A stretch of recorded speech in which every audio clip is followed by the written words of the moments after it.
What is up? This is your LA in a minute. And this is an episode I wish I would have covered sooner. I want to talk about Altadena, a beautiful unincorporated community nestled in the foothills of the San Gabriel Mountains.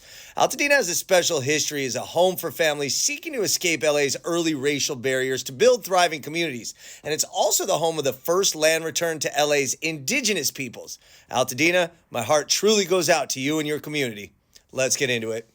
Altadena is an independent, unique, and charming neighborhood, and also one of the most important neighborhoods in Los Angeles for African American history and culture. An unincorporated area in Los Angeles County, Altadena long served as a refuge for Black families who were able to settle in the area, one of the few LA areas exempt from redlining and restrictive housing policy. The area itself was originally inhabited by the indigenous Cajamonga tribe before Spanish settlers arrived in the late 18th century. The land that would become Altadena was part of Rancho San Pascual, a Mexican land grant established in 1834.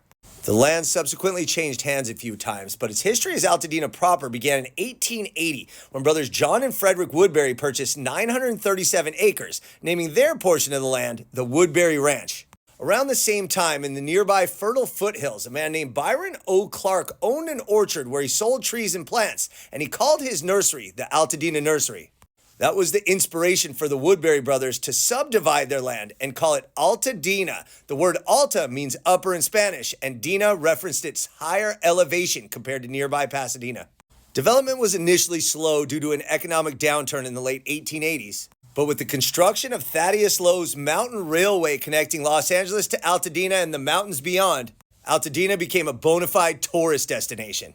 The newly sprouted community immediately began to attract millionaires from the East, including Andrew McNally, the printing magnate, and George Gill Green, a patent medicine entrepreneur. The area's charms appealed to more millionaires, including newspaper moguls William Scripps and William Kellogg, and author Zane Grey, who built mansions and formed what became Millionaires Row on Mariposa near Santa Rosa Avenue. From there, Altadena was the beneficiary of the Great Migration, where many African Americans moved west to escape the Jim Crow South.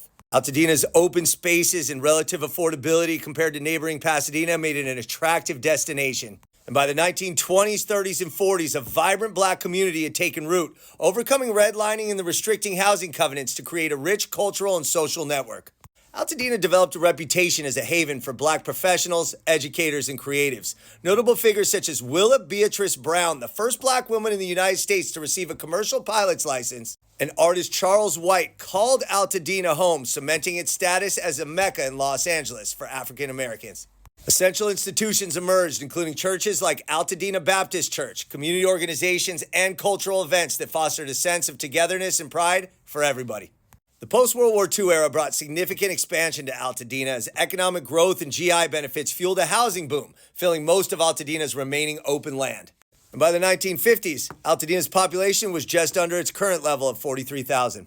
Then that the area known as Altadena Meadows became one of the first middle-class African-American neighborhoods in the region and became an important site for African-American leaders, activists, writers, performers, and visual artists to build a community and make professional connections. That legacy continues through today, including one of the definitive voices in LA's culinary scene, Mona Holmes, who was born in Altadena.